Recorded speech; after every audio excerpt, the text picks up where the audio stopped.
Chapter 16. ஆபிரகாமுடைய மனைவியாகிய சாராய்க்கு பிள்ளையில்லா இருந்திருந்தது. எகிப்து தேசத்தாளாகிய ஆகார் என்னும் பேர் கொண்ட ஒரு அடிமை பெண் அவளுக்கு இருந்தாள்.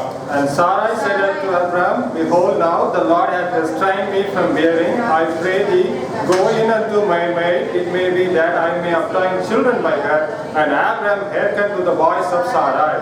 16ஆம் அதிகாரம் ஆதியாகமம் 3ஆம் வசனம். ஆபிரகாம் கானான் தேசத்தில் 10 வருஷம் குடியிருந்த பின்பு ஆபிரகாமின் மனைவியாகிய சாராய் எகிப்து தேசத்தாளான தன் அடிமை பெண்ணாகிய ஆகாரை அழைத்து அவளை தன் புருஷனாகிய ஆபிரகாமுக்கு மறுமனையாட்டியாக கொடுத்தாள். And he went in unto Hagar, and she conceived. And when she saw that she had conceived, her mistress was despised in her eyes. அப்பொழுது சாராய் ஆபிரகாமை நோக்கி, எனக்கு நேரிட்ட அநியாயம் உமது மேல் சுமரும். என் அடிமை பெண்ணை உம்முடைய மடியிலே கொடுத்தேன். அவள் தான் கர்ப்பவதியானதை கண்டு என்னை அற்பமாக எண்ணுகிறாள்.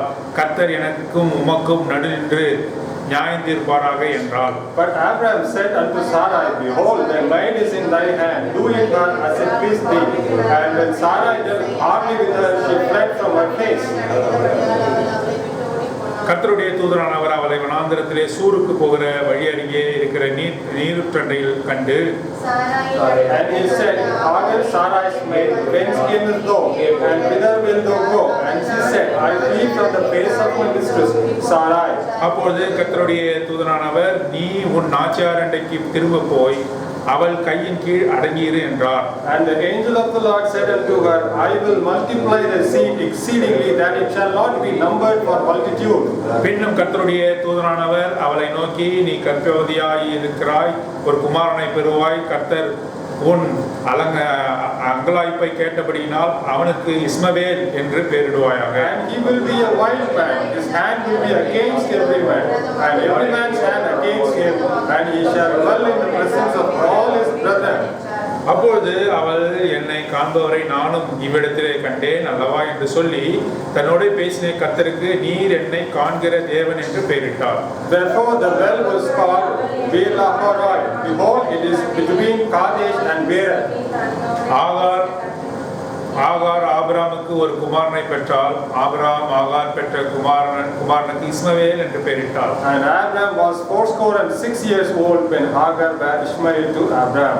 ஆதியாகமம் 16ஆம் அதிகாரம் முழுவதுமாக வாசிக்க தேவன் தாமே நமக்கு உதவி செய்தார். God had helped us to read the complete chapter of Genesis chapter 16. ஆகவே இந்த இடத்திலே பார்க்கும் பொழுது ஆபிரகாமுக்கு சற்றே 85 வயது. In this place when we read, it would be the age of Abram would be approximately 85 years. ஆகவே சாராளுக்கு 10 வயது குறைத்து 75 வயது. Sarah is 10 years less than, so it would be 75 for Sarah. ஆகவே இந்த அதிகாரத்தை ஏன் இன்றைக்கு நமக்கு தேவன் கொண்டு வந்திருக்கிறார்? Why the God have given this verse to us? இந்த அதிகாரம் முழுவதும் ஒரு குடும்பத்தை குறித்து பேசுகிறது. This chapter is completely speaking about a family. ஆண்டவர் குடும்பத்தை நேசிக்கிறவராய் இருக்கிறார். God loves the family. இதுதான் இன்றைய செய்தி. This is the today's message. நம்முடைய குடும்பம் அங்கே தேவனுக்கு கீழ்ப்படிந்து அன்போடு கூட காணப்படவில்லை என்று சொன்னால் எல்லாமே சிதைக்கப்பட்டு, if our family is not obedient and loving the Lord, everything will be destroyed. ஆகவேதான் திருமணத்தின் பொழுது மிகவும் கவனமாக தேவனுடைய சித்தத்தை அறிந்து குடும்பத்தை கட்டு என்று தேவ ஊழியர்களும் வசனமும் அங்கே சொல்லப்படுகிறது. That is why by knowing the word of the Lord, prepare the family by marrying. அந்நிய நுகத்தோடு கூட பிணைக்கப்படாதிருப்பாயாக என்று கட்டளையாக இருக்கிறது. It has been given as a commandment that don't get tied with the alien yoke. இஸ்ரவேல் ஜனங்களுக்கு ஆண்டவர் சொல்லும் பொழுது, உன்னுடைய புற தேசத்தாரோடு கூட அந்நிய ஜனங்களோடு கூட கலவாமல் இருப்பாயாக என்று சொல்லுகிறார். God says to the Israelite, to the foreign nation people, don't get mingled with them. இது ஒரு கட்டளையாக காணப்படுகிறது. It is said to be a commandment. இது அறிவுரை அல்ல. It is not an instruction. சில இடத்தில் அறிவுரை சொல்லுகிறார். Somewhere he is advising. ஆனால் ஆண்டவர் இந்த திருமண காரியத்தை குறித்து சொல்லும் பொழுது கட்டளையாக சொல்லுகிறார். When the Lord speaks about the married life, he is telling us a commandment. ஒரு இஸ்ரவேலன் ஒரு இஸ்ரவேலனை தான் கல்யாணம் பண்ணணும். An Israelite should marry another Israelite. ஏன் என்று சொன்னால் அப்பொழுதுதான் குடும்பம் உண்டாகும். Why? Because only then a family will be created. குடும்பம் என்று சொன்னால் பிள்ளைகளோடு கூட ஆனதல்ல. It is when you say about family, it is not considering children with them also. குடும்பம் என்று சொன்னால் கணவன் மனைவி. When you say about family, it is about husband and wife. அவர்களை ஆசீர்வதிக்கும் பொருட்டு தேவன் கொடுத்த ஈவு தான் குழந்தைகள். Only through the blessing, the what that God gave is the children. இப்போ சில பேருக்கு குழந்தை இல்லைன்னு என்று வைத்துக்கொள்வோம். Maybe you can imagine that some people may not have the children. அப்ப கணவன் மனைவி மாத்திரம் தான் இருக்காங்க. Only the husband and wife are there. அவங்க குடும்பம் இல்லையா? Whether they are not family. அவங்க தான் குடும்பம். They only are the family. தேவன் மனமகிழ்ச்சி கொண்டு அவர்களுக்கு ஈவாக கொடுக்கிற ஈவுதான் பிள்ளைகள். God with the blessing and the joy which he gave is the children for them. ஆதியாகமத்திலே நாம் வாசிக்கிறோம், 2ஆம் அதிகாரத்திலே நாம் வாசிக்கிறோம், ஆதாமையும் ஏவாளையும் அவர் ஆசீர்வதித்தார். 1ஆம் அதிகாரம் reading in Genesis chapter 1 that for Adam and Eve he blessed them. அவர்களை குடும்பமாக அவர் மாற்றினார். He made them as family. அவர்களை ஆசீர்வதிக்கும் பொருட்டு அவர்களுக்கு குழந்தைகளை கொடுத்தார். In order to bless them he gave children to them. குழந்தை இருந்தாலும் சரி இல்லை என்றாலும் சரி மனைவி கணவன் தான் குடும்பம். Children are not only the husband and wife or the family. இன்றைய தினத்திலே பாருங்கள் அநேக காரியங்கள் இந்த குடும்பத்திலே காணப்படுகிறது. Today's day many things are happening in a family.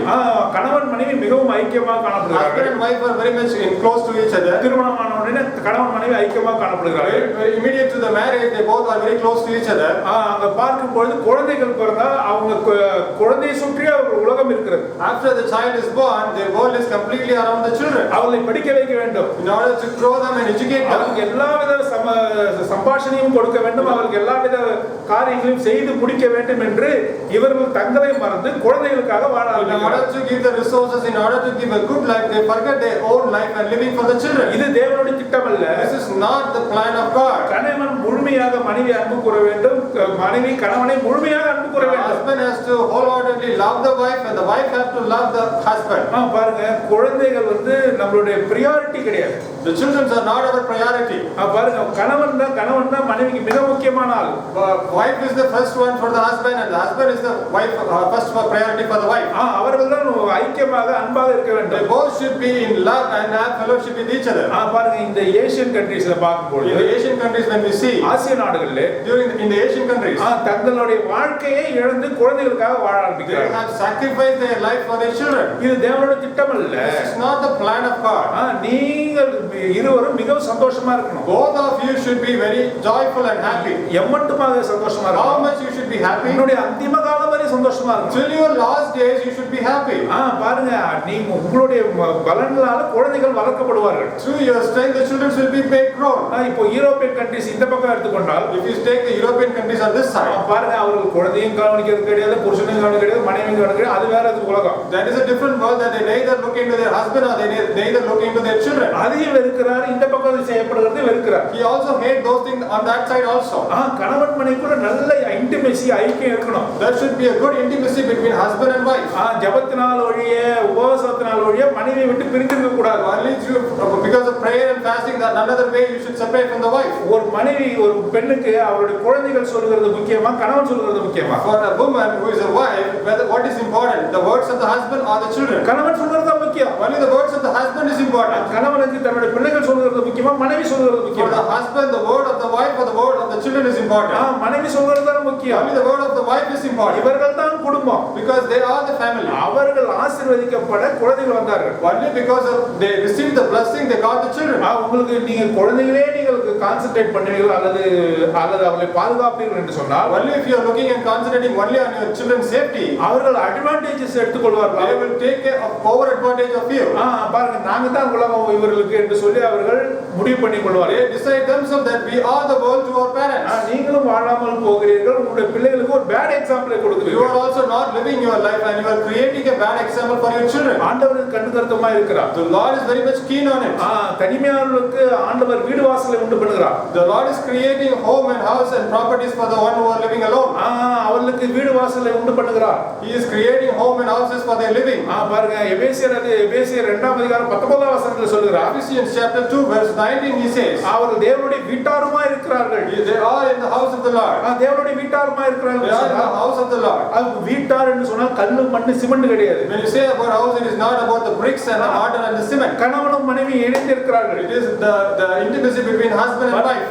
ஆண்டவராகிய இயேசு கிறிஸ்து தன்னை மணவாளனாக தன்னை ஒப்புமை செய்கிறார். The Lord Jesus Christ considers himself as the bridegroom. சபையை மணவாட்டியாக ஒப்புமை செய்கிறார். The church he calls as the bride. இதுதான் இதுதான் பரலோக குடும்பம். This is the heavenly family. பாருங்க, நாம் அவருடைய வீட்டாரா இருக்கிறோம். We are the house of the Lord. குடும்பத்தை அவர் நேசிக்கிறார். He loves the family. குடும்பம் சிதைந்து விடக்கூடாது என்று நினைக்கிறார். He thinks that the family should not be destroyed. கணவன் மனைவியிடையே நல்ல ஐக்கியம் இருக்கணும். There should be a good intimacy between us. அதே போல சபைக்கும் கிறிஸ்துவுக்கும் நல்ல ஐக்கியம் இருக்கணும். In the same way, there should be an intimacy between the church and the Lord. இதுக்கு குறுக்கால எதுவுமே வரக்கூடாது. There should be nothing in between these both. ஒரே ஒருத்தர் வரலாம். Only one thing can come in between. முப்பொறி நூல் அறுபடாது. The three-tied string will not cut off. Three-fold cord cannot be broken easily. The three-fold cord cannot be broken easily. அந்த முப்பொறி நூல் அறுபடாது. Three-fold string cannot break. அந்த நூல்ல மூணு நூல். There are three strings in there. அது இணைக்கப்பட்டு இருக்கிறது. The three cords are twined together. முதலாவது நூல் என்ன? What is the first? கணவன், husband. இரண்டாவது நூல் என்ன? Second string is மனைவி, wife. மூணாவது நூல் யாரு? The third cord is what? Very good. ஆண்டவர். That is the Lord. பிதாவாகிய தேவன். That is the Father God. திருத்துவ தேவன். He is the Trinity God. கணவன் மனைவிக்குள்ள மூணாவதாக இருக்க வேண்டிய ஆண்டவர் தான். The one who is the third between the husband and the wife is the God. அது குழந்தைகள் அல்ல, மூணாவது. Not the children. முப்பொறி நூல் அறுபடாது. The threefold cord will not be cut. உங்களுடைய அன்பினாலே through your love குழந்தைகள் போஷிக்கப்படுகிறார்கள். the children will be grown and fed. அது மாத்திரமல்ல, அவர்கள் போதிக்கப்பட்டிருக்கிறார்கள். Not only that, they were preached எப்படி இருக்க வேண்டும் என்று போதிக்கப்பட்டிருக்கிறார்கள். how to be. They are preached how to be. இன்று குடும்பத்தை விட்டு ஆண்டவருக்கு சேவை செய்ய முடியாத நிலைமை இருக்கிறது அநேக குடும்பங்கள். In many families that without leaving the family they couldn't be able to serve the Lord. அவர்கள் என்ன சொல்கிறார்கள்? What they are telling? குழந்தைகள், my children, என் குழந்தைகள் முக்கியம். my children are important. குழந்தைகள் முக்கியம். My children are important. வீணை கிளாஸ் கட்ட போறோம். I have to take them for the music class. Violin class கட்ட For போறோம். 6 o'clock I have to take to the violin class. நான் எல்லா காரியங்களையும் என் குழந்தைகளுக்கு கற்றுக் கொடுப்பேன். I will teach all things to my children. ஒரு நாள்ல வரும். One day a day will come. ரெண்டு பேரும் டாடா காட்டிட்டு போயிட்டே இருப்போம். He will say bye to you both of them. தேவனை சார்ந்து இல்லாமல் குழந்தைகளை சார்ந்து இருக்கிறாய். If you are not dependent on the God, you are dependent on your children. குழந்தைகளை நேசிக்க வேண்டியதுதான். You can love your children. எல்லாத்துக்கும் ஒரு லிமிட் இருக்குது. There is a limit for everything. தேவனுடைய ஊழியம் செய்யாதபடி, without doing the ministry of the God, தேவனோட ஐக்கியம் இல்லாதபடி, without having a fellowship with the God, உன்னுடைய குழந்தைகளுடைய நேரத்தை எடுத்துக்கொள்கிறதா? if your children are taking your own time, அப்படி என்றால் தேவன் வெறுக்கிறார். that means the Lord hates you. பாருங்க, எல்கானா 1 சாமுவேல் 1ஆம் அதிகாரத்துல பார்க்கிறோம். 1 Samuel chapter 1 we are reading that அண்ணா குழந்தை இல்லாமல் இருக்கிறார். Anna is without a children. அருமையான ஒரு வார்த்தை சொல்லி தேட்டுகிறார். The God says a word for her. 10 பிள்ளைகளை காட்டிலும் நான் உனக்கு சிறந்தவன் அல்லவோ? I am much worthier than 10 children. பாருங்க, அண்ணா குழந்தை இல்லையே என்று அழுகிறார். Anna is crying that she is not having a children. அவள் சஞ்சலப்படுகிறார். She is worried. அவள் சாப்பிடாமல் இருக்கிறார். She is not having food. நீ ஏன் சாப்பிடாமல் இருக்கிறாய்? Why are you not eating? நீ ஏன் சஞ்சலப்படுகிறாய்? Why are you worried? நான் உனக்கு 10 பிள்ளைகளை காட்டிலும் நான் மேன்மையானவன் அல்லவோ? I am worthier than 10 children. அப்ப என்ன அர்த்தம்? What that means? பிள்ளைகளை காட்டிலும் கணவன் மனைவி மிக முக்கியமான ஆளு. So considering the children, the husband and wife are important. கணவனுக்கு மனைவிக்கு கணவன் மிக முக்கியமான ஆளு. For the wife, husband is important. For the husband, wife is important. எதற்காகவும் அவனை அசட்டை பண்ண கூடாது. No way they should not be despised. பிள்ளைகள் உங்களுக்கு மத்தியில வர கூடாது. Children should not come in between. பாருங்க, இந்த 16ஆம் அதிகாரம் முழுவதும் குடும்பத்துக்கு என்று சொல்லப்பட்ட வசனங்கள். The total verses in chapter 16 is completely for the family. ஒவ்வொரு வசனமாக நான் காட்ட முடியும். I can show by individual verses. நேரம் எடுத்துக்கொள்ளும் காரணத்தினால் ஆதியாகமம் புத்தகம் 12ஆம் அதிகாரம். Due to the time limitation, I am taking Genesis chapter 12. 1ஆம் அதிகாரம் 2ஆம் அதிகாரம் 1ஆம் வசனம் 2ஆம் வசனம் 3ஆம் வசனத்துல வாசிக்கிறோம். Verses 1, 2 and 3 we are reading. ஆண்டவர் ஆபிரகாமுக்கு வாக்கு கொடுக்கிறார். The Lord is giving the word to Abraham. ஜனத்திலிருந்து உன் தகப்பன் வீட்டிலிருந்து புறப்பட்டு வா, நான் உன்னை ஆசீர்வதிப்பேன். You come out from the house of your father, I am going to bless you. உன்னை நான் ஆசீர்வதிப்பேன். இந்த பூமி முழுவதும் உன்னுடைய ஜனங்கள் அவர்கள் இருப்பார்கள், மல்டிப்ளைட் என்று சொல்கிறார். I shall bless thee and all your descendants will be throughout this earth. 3ஆம் வசனம் சொல்ற பூமியில் உள்ள வம்சங்கள் எல்லாம் உனக்குள் ஆசீர்வதிக்கப்படும் என்றார். The third verse he is saying that and I will bless them that bless, I bless thee, and curse them that curse thee, and in thee shall all families of the earth be blessed. பாருங்க, எவ்வளவு விதமான ஆசீர்வாதத்தை அவர் சொல்கிறார். How much great blessings he is giving. கானான் தேசத்தை நீ சுதந்தரித்துக் கொள்ள வேண்டும் என்று சொல்கிறார். He is telling you have to inherit the nation. அவன் தன்னுடைய கூடாரத்தை பெயர்த்து கொண்டு போய் எகிப்து தேசத்திற்கு போகிறார். He take off his tent and he is going towards Egypt. அங்கே பார்வோனுடைய மனைவியாக சாரா மாற்றப்பட இருக்கிறாள். There she is going to be converted to be Sarah is going to be converted to be the wife of Pharaoh. ஆனால் பார்வோனை அவர் தண்டித்ததினால் அவன் சாராளை விடுதலை செய்கிறதை நாம் பார்க்கிறோம். Since the Lord punished the Pharaoh, he released Sarah. பாருங்க இந்த 16ஆம் அதிகாரத்துல ஆதியாகமம் 16ஆம் அதிகாரத்துல Genesis chapter 16. ஆகார் என்று ஒரு அடிமை பெண் வரா. There is a servant, maid servant Hagar. சாராவுக்கு ஆகார் என்ற ஒரு அடிமை பெண் வரா. For Sarah, her maid servant Hagar is coming. அவள் எங்க இருந்து வந்தாள்? Where she came? இவன் அந்த கானான் தேசத்திலே இவன் வசிக்காமல் தன் கூடாரத்தை பேர்த்துக்கொண்டு செழிப்பாக இருக்கக்கூடிய எகிப்து தேசத்துக்கு போனது நிமித்தமாக, because he have not pitched the tent in Canaan and went to the Egypt side. இங்கே 12ஆம் அதிகாரம் ஆதியாகமம் 12ஆம் அதிகாரம் 16ஆம் வசனத்திலே வாசிக்கிறோம். We are reading in Genesis chapter 12 verse 14. 16ஆம் வசனத்திலே வாசிக்கிறோம். Verse 16. வேலைக்காரரும் வேலைக்காரிகளும் கோழிக்கை கழுதைகளும் ஒட்டகங்களும் கிடைத்தது என்று போடப்பட்டது. And he entreated Abraham well for her sake, and he had sheep and oxen and he asses and men servants and maid servants and she asses and camels. பார்வோன் இப்போது ஆபிரகாமுக்கு பரிசு பொருளை கொடுக்கிறார். Pharaoh is gifting Abraham now. அநேக பரிசு பொருளை He is கொடுக்கிறார். giving many gifts. வேலைக்காரர்களும் வேலைக்காரிகளும் கொடுக்கிறார். Men servants and maid servants. அதுல ஒரு வேலைக்காரி தான் யாரு? ஆகார். One of the maid servants is Hagar. பாருங்க இது நல்ல காரியமா இது? This is a good thing. எகிப்து தேசத்துல போய் ஒரு வேலைக்காரி வாங்கி வரான். He is bringing a maid servant from Egypt. உன்னை வசிக்க சொன்ன இடம் இது. Where is the place I asked you to live? கானான் தேசத்தை சுற்றி அவனை வசிக்க சொன்னார்.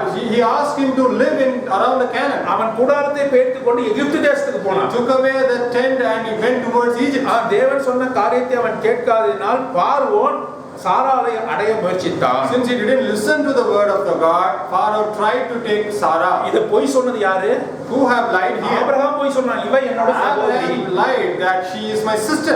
தன்னுடைய மனைவியை சகோதரி என்று சொல்றான். She told her wife as a sister. அதனால என்ன பண்ண உன் சகோதரியை கொடுன்னு சொல்லி டவுரி கொடுக்குறான். That's why he is taking his sister and giving the dowry back. அநேக பொருட்களை கொடுக்குறான், கழுதைகளை கொடுக்குறான், வேலைக்காரரை கொடுக்குறான், வேலைக்காரியை கொடுக்குறான். He gives many gifts. He gives men servants and maid servants, asses and camels. பாவத்தின் சம்பளத்தை வாங்கிட்டான். He is taking the wages of sin. இவனுடைய காரியத்தின் நிமித்தம் இவனுடைய கீழ்ப்படியாமை நிமித்தம் வேலைக்காரியை வாங்கிட்டு வரான். Because of his disobedience, he is getting the maid servant. இப்போ ஆகார் அவளோட இணைக்கப்பட்டிருக்கிறார். Hagar has been brought to him. திரும்ப திரும்ப ஆண்டவர் சொல்லுகிறார். Again and again the God says. 12ஆம் அதிகாரம். In chapter 12.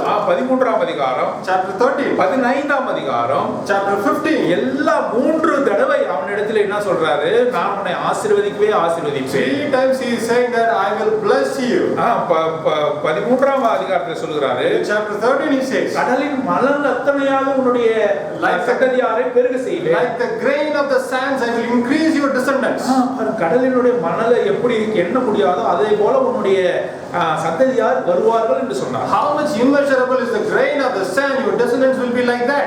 பாருங்க 16ஆம் அதிகாரத்துல சொல்றாரு. Saying in the chapter 16. Abraham வந்து கேக்குறான், எப்பதான் எனக்கு குழந்தை கொடுப்பீங்க? Abraham is asking, when I am going to bear a child. பாருங்க 16ஆம் அதிகாரத்துல சொல்றாரு. Chapter 16 he says.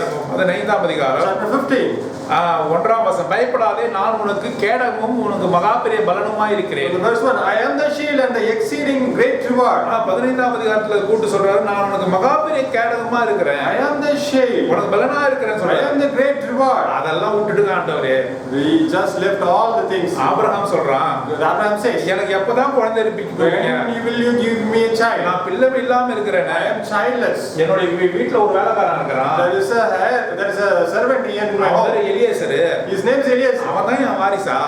He is going to be my heir. பாருங்க 3 தடவை ஆண்டவர் சொல்றாரு, உன்னை வந்து பெருக பண்ணுவேன்னு சொல்றாரு. God says 3 times I am going to increase abundantly. ஆண்டவர் கொடுத்த வாக்குத்தத்தத்தை அவன் விசுவாசிக்கல. He didn't have faith on the word of God. உனக்கும் எனக்கும் ஆண்டவர் வாக்குத்தத்தம் கொடுத்தார். To you and to me the God is giving the word. வாக்குத்தத்தம் கொடுத்தவர் உண்மையுள்ளவர். The one who gives the word is the truthful God. ஆண்டவர் உன்னோடு கூட பேசிக்கொண்டே இருக்கிறார். The Lord is speaking to you. உன்னை ஆசீர்வதிக்கவே ஆசீர்வதிப்பேன். He is saying I shall bless you. உன் பேரை மகிமைப்படுத்துவேன். I will glorify your name. வாதை உன் கூடாரத்தை அணுகாது. No plague into your tent. நீ கடன் வாங்காதிருப்பாய். You won't get loan. நீ கடன் கொடுப்பாய். You will give loan. உன்னை நான் மேன்மைப்படுத்துவேன். I shall increase. எவ்வளவு விதமான ஆசீர்வாதம். How much great blessings. எவ்வளவு விதமான ஆசீர்வாதம். How much more blessings. எவ்வளவு விதமான வாக்குத்தத்தம். How much more blessings. எனக்கு நம்பிக்கை இல்ல. I don't have faith. எனக்கு நம்பிக்கை இல்லையே. I don't have hope and faith. எனக்கு பிள்ளை தருவீங்கன்னு சொன்னீங்களே, எனக்கு பிள்ளை தரலையே. You told that you will give me a child, but you didn't give me a child. The Lord says that I am your greatest strength and reward. Immediately he is replying, I don't have a child.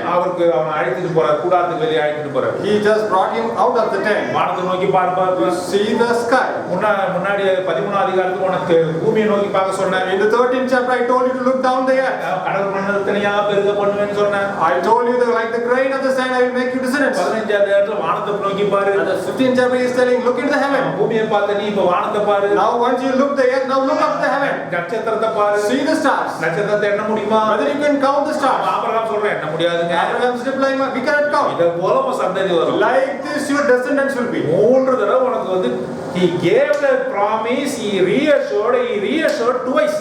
மூன்று தடவை அவர் வாக்கு கொடுத்தார். 2 தடவை அவர் மீண்டுமாக வாக்குத்தத்தத்தை உறுதி செய்தார். நான் உனக்கு ஆசீர்வதிப்பேன்னு சொன்னார். He told that I shall bless thee. 16ஆம் அதிகாரத்துக்கு இப்பதான் வரோம். Now we are coming into chapter 16. 16ஆம் அதிகாரத்துக்கு வரோம். We are coming into chapter 16. அடிமை பெண் ஆகார் இருக்கிறார். There is a maid servant Hagar. இப்போ சாரா போய் ஆபிரகாம்கிட்ட சொல்றா. Now Sarah is telling Abraham, நான் பிள்ளை பெறாதபடி கர்த்தர் என் கற்பத்தை அடைத்திருக்கிறார். Lord had closed my womb that I should not get a child. என் அடிமை பெண்ணோடு சேரும். Now you can take my maid servant. ஒருவேளை அவளால் என் வீடு கட்டப்படும் என்றார். Maybe through her you can bear a child.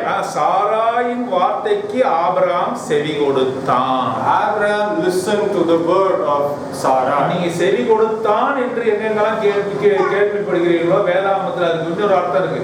Whenever you hear the word that hearken, then there is another word meaning for it. Obeying. It means obeying, கீழ்ப்படிதல். மனைவி சொல்றா இப்ப எனக்கு குழந்தை பிறக்காத போல இருக்கு, எனக்கு வயதாகி போச்சு. And the wife is saying that it is like I am not going to get a child because I'm old. இப்ப அவளே முடிவு எடுக்கிறா. Now she has some desire. ஆண்டவர் சொன்ன வாக்குத்தத்தெல்லாம் மறந்துட்டா. She had forgot all the words the Lord gave to her. இப்போது ஆபிரகாம்கிட்ட சொல்றா. Now she is telling Abraham, நீ ஆகாரை எடுத்துக்கொள்ளு. Now you can take Hagar. ஆகார் எந்த ஊர்காரி? Now which place Hagar is from? தேசத்தாளா? Whether she is from Israel? எகிப்திலே இருந்தவள் அவள். She is from Egypt. ஆகாரை நீ எடுத்துக்கொள். Now she is telling take Hagar. அவள் மூலமாக எனக்கு குழந்தை வரட்டும். Through her give a children to me. இப்போ என்ன அந்த போடப்பட்ட வார்த்தை? What the word has been mentioned here. Abraham சாராளுக்கு செவி கொடுத்தான். And Abraham hearkened to the voice of Sarah. இது நல்ல நியாயமா இது? Whether this is lawful.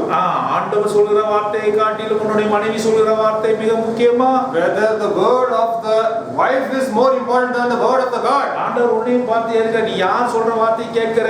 God is also asking to you to whose word you are obeying. ஆண்டவர் கொடுத்த எல்லா ஆசீர்வாதமான காரியங்களையும் இப்பொழுது Abraham மறந்தான். All the blessings which the God given, Abraham forgot those. இப்பொழுது அவன் மனைவி சொல்கிறதை கேட்கிறான். Now he is hearing the words of the Sarah. ஒரு குடும்பம் என்று சொன்னால் take a family. ஆண்டவர் சொல்கிற வார்த்தையை கேட்காமல் குடும்ப உறுப்பினர்கள் சொல்கிற வார்த்தையை கேட்டால் நம்மளுடைய குடும்பம் சிதைக்கப்படும். முதலாவது காரியம். The first thing is if you not listen to the word of the God and listen to the members of the family, then the family will be destroyed. மனைவி சொல்கிற வார்த்தை தேவன் சொல்கிற வார்த்தையோடு கூட இணைந்து இருக்கிறதா என்று நீ முதல்ல பார்க்கணும். First you should think whether the word of your wife is similar to the word of the God.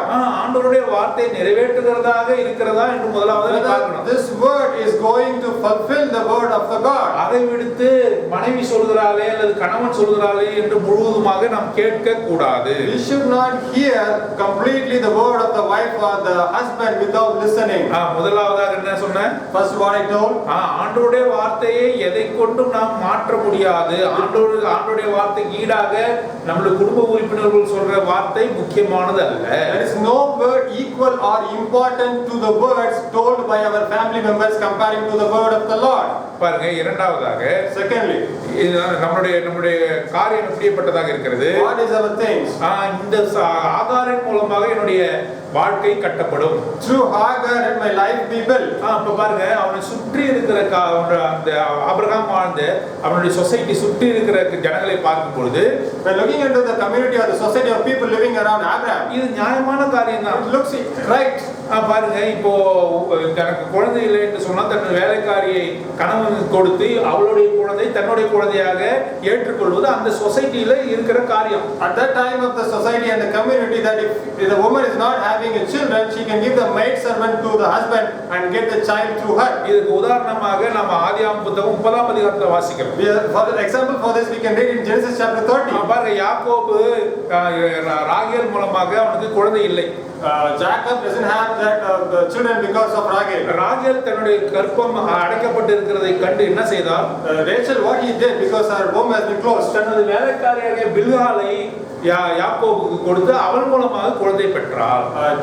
She gave Bilhah, her maidservant, to Jacob, and through her she got a child. இதெல்லாம் எங்க இருந்து வருது? From where it has been coming from? சுற்றி இருக்கிற ஜனங்களை பார்த்து நீ அதை கற்றுக்கொள்கிறாய். Because of the people living around in your society, you are learning it. தேவனுக்கு பிடிக்காத காரியம் அல்லது குடும்பத்தை சிதைக்கிற காரியம் என்னவென்று சொன்னால், உன்னை சுற்றி நடக்கிற காரியங்களை உன்னுடைய குடும்பத்திற்குள்ளாக நீ ஏற்றுக்கொள்ள கூடாது.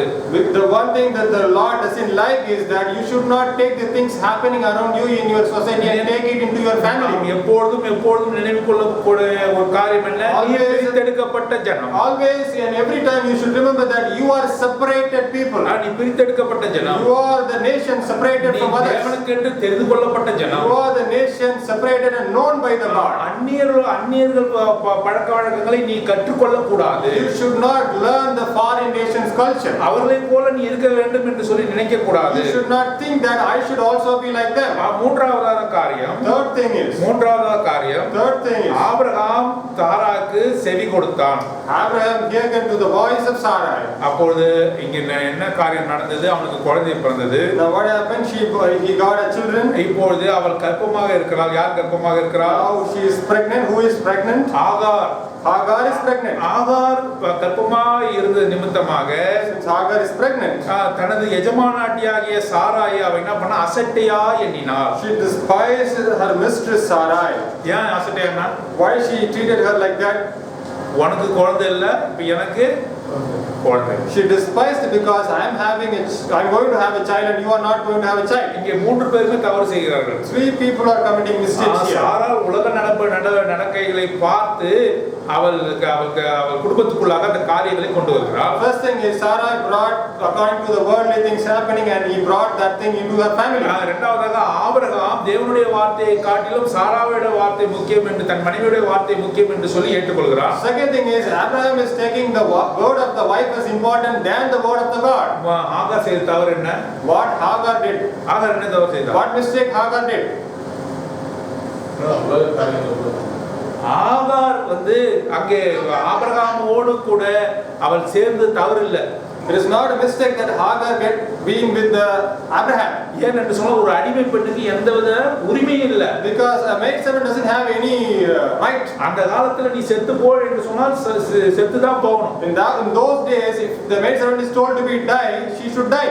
எந்த இடத்துல ஆகாரோட தவறு வருது தெரியுமா? Where the place that Hagar commit mistake is. அவள் ஆபிரகாமோடு சயனித்தது தவறு இல்ல. It's not that she laid with Abraham. அவள் எந்த இடத்துல விழுந்து போனாள்? Where she fall down. தனது எஜமாட்டியை அவர் என்ன பெருமையா அவர் சிறுமையா நினைக்கிறார். Because she despised her mistress. தன்னை பெருமைப்படுத்திக் கொண்டு she made herself high.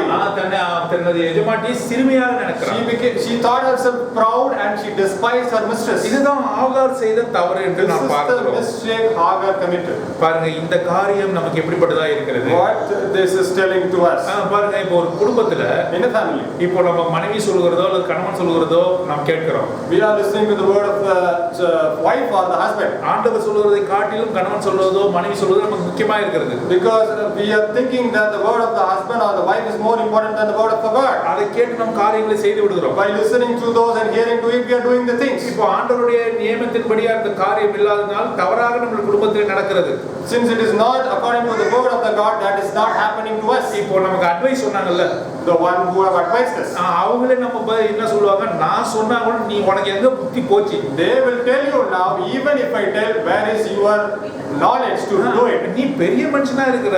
You are a big person. ஆண்டவருடைய நண்பன் என்று அழைக்கப்படுகிறார். You are telling that you are a friend of God. விசுவாசிகள் தகப்பன் என்று சொல்லப்படுகிறார். You are considered to be the father of the believers. ஆபிரகாமை போல ஒரு விசுவாசன் மகன் கிடையாது. There is no person equal to the son of a believer. ஆண்டவராகிய இயேசு கிறிஸ்து 19ஆம் அதிகாரம் லூக்காவிலே சொல்லுகிறார், சகேயு நீ ஆபிரகாமுக்கு குமாரனா இருக்கிறாய் என்று சொல்கிறார். The Lord Jesus Christ says in chapter 19, Zacchaeus, you are the son of Abraham.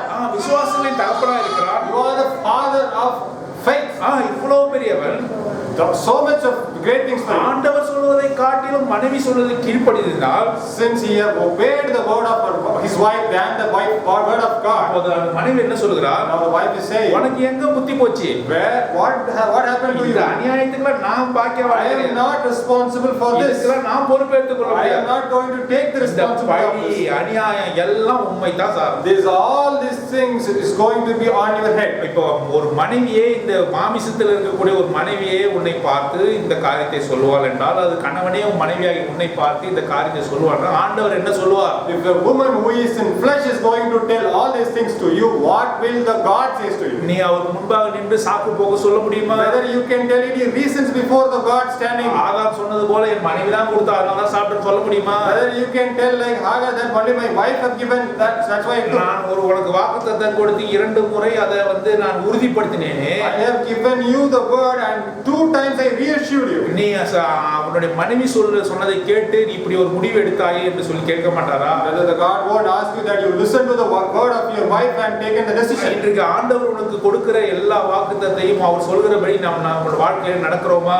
In today's life, whether you are obeying all the words of the God. இப்போது ஆபிரகாம் தேவன் சொல்வதை கேட்காமல் போனதினால், like the Abraham didn't listen to the word of God. இஸ்மவேல் மூலமாக அரபியர்கள் வந்தார்கள். Through Ismail, all the Arabs have come. இஸ்ரவேலுக்கும் அரபியருக்கும் இன்றளவு சண்டை இருப்பதற்கு இதுதான் காரணம். Even till this day, there is a contradiction between the Arabs and Israel. This is the main reason.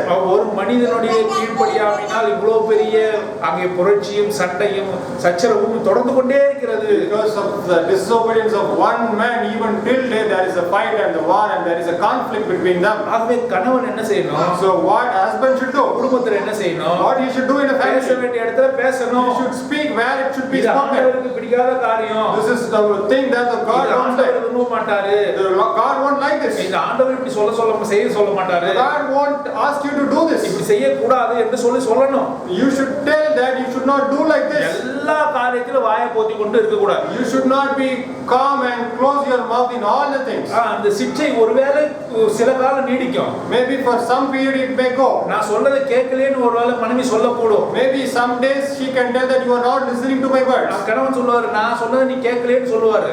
The husband may tell again that you are not listening my words. பரவாயில்ல, ஆண்டவருடைய வார்த்தைக்கு நேராக எந்த வார்த்தையும் எடுபடாது. In front of the word of the God, no words can stand before it. ஆண்டவருடைய வார்த்தைக்கு கீழ்ப்படியது மிக முக்கியமான வார்த்தை. The most important thing is you should obey the word of the God. ஆகவே இது நம்மளுடைய குடும்பம் அழிக்கப்படாதபடி ஆண்டவர் இந்த காரியத்தை நமக்கு உணர்த்துகிறார். The God is teaching us that our family should not be destroyed. பாருங்க 6ஆம் வசனம், verse 6.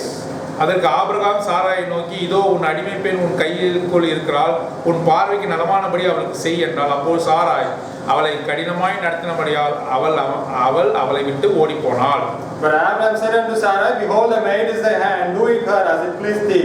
And when Sarai dealt hardly with her, she fled from her face. ஆகாரை கடுமையாக நடத்தினாள். She hardly treated her. இந்த பழிபாவம் யாருக்கு போகும்? So where the sins will go for? ஆபிரகாமுக்கு போகும். It goes to Abraham. பாருங்க, கர்த்தருடைய தூதனானவர் அவளை வனாந்தரத்திலே சூருக்கு போகிற வழி அருகே இருக்கிற நீரூற்றடில் கண்டு. We are reading that the angel of the Lord met her on the way of Sar. பாருங்க, தேவ தூதனானவர் அங்கே ஆகாரை நோக்கி பார்க்கிறார். The angel of the Lord sees towards Hagar. ஆகார் மீது கரிசனையா இருக்கிறார். He is very much having mercy, compassion over Hagar. 3 பேருமே பாவம் செய்கிறார்கள். 3 of them have committed sin. 3 பேருமே கீழ்ப்படியாமைக்குள்ளாக போகிறார்கள். 3 people are disobedient. முதலாவது சந்திக்கப்படுகிற நபர் யாரு? Who is the first one met? ஆகார் அடிமை பெண்ணாகிய ஆகாரை தேவன் சந்திக்கிறார். God sees the maid servant Hagar. இங்கே கர்த்தருடைய தூதனானவர் என்று போடப்பட்டிருக்கிறது ஆண்டவராகிய இயேசு கிறிஸ்துவானவரே. The angel of, it has been mentioned as the angel of the Lord, but that angel of the Lord is the Lord Jesus Christ. பாருங்க, ஆபிரகாமுக்கு முன்பே நீ இருந்தாயா என்று அவரை பார்த்து பரிசேயர்கள் கேட்கும்போது ஆபிரகாமுக்கு முன்பே நான் இருந்தேன் என்று சொல்கிறார். When the Pharisees were questioning him whether you are before Abraham, he is replying that I am before Abraham. ஒரு தேவனை ஒரு நாளும் கண்டதில்லை. பிதாவின் மடியில் இருக்கிற ஆண்டவராகிய இயேசு கிறிஸ்துவை அவர் வெளிப்படுத்தினார். No one has seen the God Father, only the Lord Jesus Christ who is in the bosom of the God have revealed பிதாவாகிய தேவனை ஒருவரும் கண்டதில்லை. No one has seen the Father God. குமாரனாகிய ஆண்டவராகிய இயேசு கிறிஸ்துவை அவர் வெளிப்படுத்தினார். Only the Lord Jesus Christ have revealed him to us. இங்கே தூதனானவர் என்று போடப்பட்டிருக்கிறது ஆண்டவராகிய இயேசு கிறிஸ்து. Here what the angel of the Lord has been mentioned is none other than the Lord Jesus Christ. இன்னொரு உதாரணம் ஆதியாகமம் புத்தகம் 28ஆம் அதிகாரத்திலே பார்க்கும் பொழுது, another example in Genesis chapter 22, ஈசாக்கை அங்கே பலியிடுவதற்கு போகும்போது தேவ தூதனானவர் அங்கே வந்து நிற்கிறார். when he was about to sacrifice Isaac, the angel of the Lord came there. அது ஆண்டவராகிய இயேசு கிறிஸ்து. that angel of the Lord is the Lord Jesus Christ. என்னாகமம் புத்தகம் 22ஆம் அதிகாரத்திலே பிலேயாமை குறித்து வாசிக்கிறோம். in Numbers chapter 22 we are reading about Balaam. அவன் இஸ்ரவேல் ஜனங்களுக்கு எதிராக அவன் குறி சொல்ல போகும்போது கர்த்தருடைய தூதனானவர் அவனுக்கு முன்பாக வந்து நிற்கிறார். when he is going to speak against the people of the Israel, the angel of the Lord stands before him. அந்த கர்த்தராகிய தூதனானவர் ஆண்டவராகிய இயேசு கிறிஸ்து. that the angel of the Lord is the Lord Jesus Christ. யாத்திராகமம் புத்தகம் 3ஆம் அதிகாரம், in the Exodus chapter 3, அங்கே அந்த மலையிலே முச்சடியிலே தோன்றினவர் ஆண்டவராகிய இயேசு கிறிஸ்துவானவர். on the bush, on the fire on the bush is the Lord Jesus Christ. நியாயாதிபதிகள் புத்தகம் in the book of Judges 3ஆம் அதிகாரத்தில் வாசிக்கும்போது அங்கே கர்த்தருடைய தூதனானவர் இஸ்ரவேல் ஜனங்களிடத்திலே பேசுகிறதை பார்க்கிறோம். the angel of the Lord is speaking through the people of Israel. அது ஆண்டவராகிய இயேசு கிறிஸ்துவானவர். that is the Lord Jesus Christ. நியாயாதிபதிகள் புத்தகம் 6ஆம் அதிகாரம், the book of Judges chapter 6, கிதியோனோடு கூட பேசுகிறார். he speaks to Gideon. அங்கே கர்வாலி மரத்தின் அண்டையிலே பேசுகிறார். and he was near the tree. அங்கே அவர் பேசுகிறது ஆண்டவராகிய இயேசு கிறிஸ்து. that who speak there is also the Lord Jesus Christ. பாருங்க, ஆண்டவராகிய இயேசு கிறிஸ்து தூதனுடைய வடிவத்திலே அவர் வருகிறார். the Lord Jesus Christ comes in the form of the angel of the Lord. மனோவாவின் இடத்திலே பேசுகிறார். he is speaking through Manoah. சிம்சோனுடைய தகப்பனார் பேர் Manoah. he speaks to Manoah, the father of Samson. அவருடைய மனைவியிடத்திலே பேசுகிறார். to the wife of him also he spoke. அங்கே அவருடைய நாமம் கொடுக்கப்பட்டிருக்கிறது. their name has been given to him. அது அதிசயம் என்று சொல்லப்பட்டிருக்கிறது. it has been mentioned that it is wonder. இது நியாயாதிபதிகள் 13ஆம் அதிகாரத்திலே வாசிக்கிறோம். this we are reading in Judges chapter 13. அங்கே தாவீதோடு கூட பேசுகிறார். he spoke to David. 2 Samuel 24ஆம் அதிகாரம், 2 Samuel chapter 24. எலியாவோடு பேசுகிறார். he speak to Elijah. 1 ராஜாக்கள் 19ஆம் 1 அதிகாரம், Kings chapter 19. இங்கெல்லாம் தூதனானவர் என்று in all these places here it has been mentioned angel of the Lord, angel of the Lord. இதெல்லாம் ஆண்டவராகிய இயேசு கிறிஸ்து. all these angels of this Lord are the Lord Jesus Christ. கருணையோடு கூட ஆகாரத்திலே வருகிறார். he came also to Hagar. கிருபையாக வருகிறார். through mercy he came. ஆகாரே எங்கே போகிறார்? Hagar, where are you going? அவர் எப்படி கூப்பிடுகிறார்? how he is calling. அடிமை பெண்ணாகிய ஆகாரே, சாராளுடைய அடிமை பெண்ணாகிய ஆகாரே, நீ எங்கே இருந்து வருகிறாய், எங்கே போகிறாய்? maid servant of Sarai, where you comes from and where you are going. ஆண்டவராகிய இயேசு கிறிஸ்துவுக்கு தெரியாதா? whether the Lord Jesus Christ doesn't know this. இவ்வளவு கடினமாக நடத்தப்பட்ட ஆகார் தன்னுடைய எஜமானியிடமிருந்து அவர் ஓடி போகிறார் என்று தெரியாதா? whether the Lord doesn't know that she has been treated hardly, that's why she is leaving from her mistress. அவர் தெரிந்திருந்தாலும் கூட உன் வாயினால் நீ அறிக்கை செய்ய வேண்டும் என்று விரும்புகிறார். even though he knows it, he wants us to tell through their own mouth. ஒரு சில இடங்களிலே உன்னை தாழ்த்தி நீ அடிமையாக இருக்க வேண்டும் என்று சொல்லி சில இடங்களிலே வைத்திருக்கிறார். for some places he made you to low down and to be like a slave. குடும்பத்திலே உன்னை அப்படி வைத்திருக்கிறார். in the family also the same way he kept you. நீ கீழ்ப்படிந்து இருப்பதை காட்டிலும் நான் புரட்சி செய்வேன், நான் ஓடி போவேன் என்று சொல்லி நம்முடைய அதிகாரத்துக்கு கீழ்ப்பட்டு இருக்க வேண்டுமே அன்றி நாம் அதிகாரத்தை முறித்து கொள்ளக்கூடாது. we should be obedient and we should not be against and we should not be shout and we should not create a conflict. முறுமுறுக்க கூடாது. we should not murmur.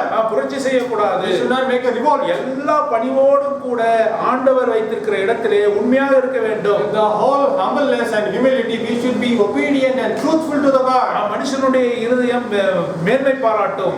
the heart of the man will be proud. அது வந்து தன்னை குறித்து அதிகமாக எண்ணும். it will think more of it. ஒரு இடத்துல அடங்கி இருக்க அது ஒட்டாது. it never accepts to be under someone. ஆகவே ஆண்டவர் அவளை பார்த்து கேட்கும்போது ஆகார் என்று கேட்காமல், so when the Lord asked him, he didn't ask us Hagar. சாராயின் அடிமை பெண்ணாகிய ஆகாரே என்று சொல்கிறார். he calls the maid servant of Sarai Hagar. பாருங்க எப்படி கூப்பிடுறான் பாருங்க. how he called. நீ ஏன் அங்க இருந்து புறப்பட்டு வருகிறாய்? you came from there. நீ எங்கே போகிறாய்? where you are going. நான் இப்பொழுது அவளுடைய முகத்திலிருந்து விடுபட்டு இப்போது என்னோட சொந்த ஊரான எகிப்துக்கே போகிறேன். now I am leaving from their face and I am going back to my own town Egypt. எவ்வளவு கொடுமையான விஷயம் பாருங்க. how hard is it.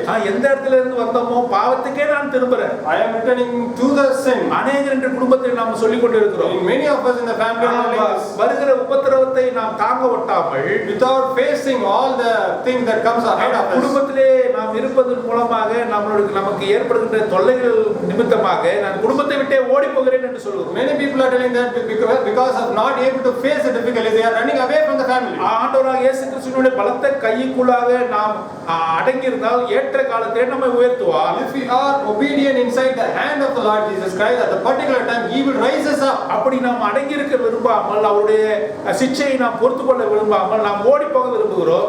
We are not willing to be obedient. We are trying to run away from Him. அப்போது நம்மை நோக்கி ஆண்டவர் சொல்கிற வார்த்தை என்ன? What the Lord says to us, நீ திரும்பி போய் நீ சாராயினிடத்திலே நீ இரு என்று சொல்கிறார். you go back to Sarai and be there. ஆகவே ஆண்டவர் உன்னை பார்த்து கேட்கும்போது உண்மையாகவே நீ அறிக்கை செய்யணும். The Lord, when He asked you, you should truly confess. இந்த இடத்துல ஆகார் சொல்லிருக்கலாம், Here Agar might have told, நான் எங்க இருந்து வந்தேன்னு, நான் எங்க போக போறேன்னு உனக்கு தெரியாதான்னு whether you கேட்கலாம். don't know where I am going to go. அப்படி அவர் கேட்கவே இல்லை. She doesn't ask like that. அவர் கேட்கும்போது உண்மையா சொல்றார். Whenever he asked, she said the truth. ஜாபோக் என்ற அந்த துறவின் அண்டையிலே அங்கே அவன் கேட்கும்பொழுது, யாக்கோபை பார்த்து கேட்கும்பொழுது, When it was called to Jacob at the place called Jabbok, உனது பேர் என்ன என்று கேட்கிறான். what is your name? He asked. உனது பேர் என்ன என்று What is your கேட்கிறான். name? அவன் என்ன சொல்கிறான்? What he is telling? நான் யாக்கோபு.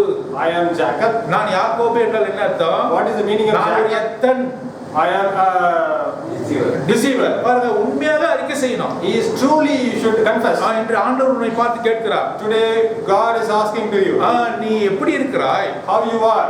நீ உன்னுடைய பேர் என்ன? What is your name? நீ எந்த காரியத்தில், நீ எந்த பாவத்தில் இருக்கிறாய்? In what sin you are now? அறிக்கை செய்யப்படாத பாவத்தை குறித்து நீ உன்னை பார்த்து கேட்கிறார். He is asking to you about the sin that you have not confessed yet. அந்த பாவத்தை நீ அறிக்கை செய்ய வேண்டும். You should confess that sin.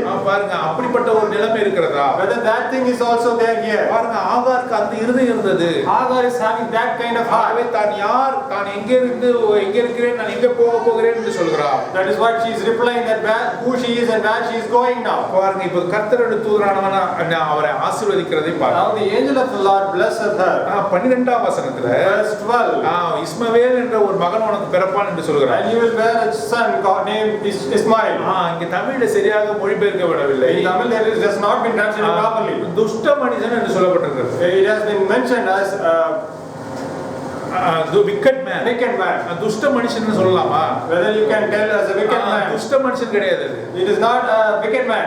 wild man. ஆங்கிலத்தில் அழகா In போடப்பட்டிருக்கு. English it has been rightly mentioned as wild man. wild man சொன்னா என்ன What அர்த்தம்? is the meaning of a wild man? wild animalக்கு domestic animalக்கு என்ன வித்தியாசம்? What is the difference between wild and domestic animal? domestic animal என்று சொன்னால், வீட்டு விலங்கு என்று சொன்னால் அதை போட்டு என்ன பண்ணுவாங்க, அடைத்து வைப்பார்கள், எல்லா வித ட்ரைனிங் கொடுப்பாங்க. அது அடிமைத்தனத்தில் இருக்கணும். If it is a domestic animal, means it should obey and it can be made in a cage and it can be kept inside the home. It should obey. காட்டு மிருகம்னா என்ன What பண்ணும்? is the meaning of a wild animal? Free. It is totally free. பாருங்க, இஸ்மவேல் எப்படிப்பட்ட மனுஷன்? What kind of man is Ismail? எல்லா சுதந்திரமும் பெற்ற மனுஷன். He got all the freedom. ஆண்டவர் ஆசீர்வதித்து அவன் துஷ்டனா படைக்கல. The Lord has not blessed him as a wicked man. துஷ்ட மனுஷன் என்று போடப்பட்டிருக்கிறது. It has been mentioned as wicked man. wild man. He is a wild man. He's free.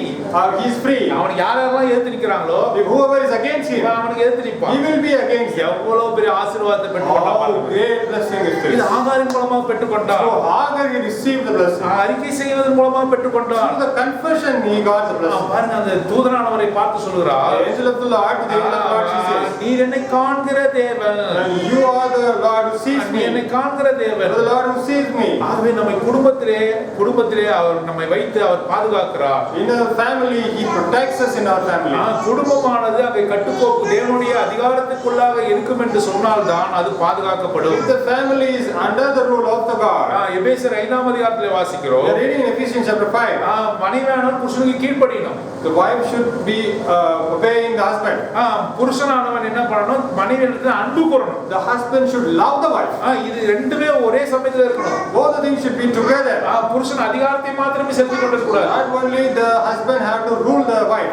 அதிக அன்பு செலுத்தணும். He also showed the love. மனைவியானவள் புருஷனுக்கு கீழ்ப்படிந்து இருக்கணும். Wife should be obedient to the husband. அதுதான் தேவனுடைய ஒழுங்காக இருக்கிறது. That is the discipline for the Lord. இதுதான் தேவனுடைய நியாயமாக இருக்கிறது. This is the rule for the Lord. அப்பொழுதுதான் குடும்பம் வந்து கட்டப்படும். Only then the family will be built. அப்போ மனைவி சொல்கிறதை கேட்டு தேவன் சொல்வதை விடுத்து மனைவி சொல்வதை கேட்ட நிலைமையை நாம் இங்கே பார்க்கிறோம். Today we are seeing that without listening to the word of the God, listening to the wife have happened. கலாத்தியர் 3ஆம் அதிகாரம் 6ஆம் வசனத்திலே வாசிக்கிறோம். We are reading in Galatians chapter 3 verse 6. அவன் விசுவாசத்தினால் அது அவனுக்கு நீதியாக எண்ணப்பட்டது.